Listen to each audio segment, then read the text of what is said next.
మళ్ళీ ఏం జరిగింది మామా?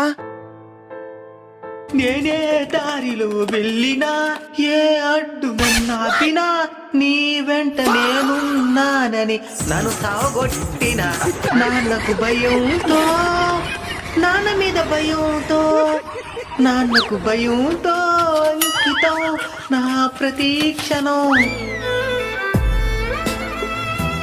అందరూ టైంని సెకండ్స్లోను మినిట్స్లోను కొలుస్తారు. నేను మా నాయన నిద్రతో కొలుస్తాను.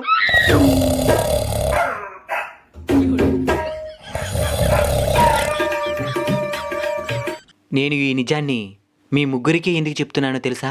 మీ ముగ్గురులో ఉన్న కామన్ క్వాలిఫికేషన్, మీకు కూడా మీ నాయన వాళ్ళంటే భయం. ఏ తప్పునే చేసినా తెలియకుండా జరిగిపోయినా, ఓ బండ కొయ్యితోనే నన్ను బాగా బాదిన నాన్నకు భయంతో,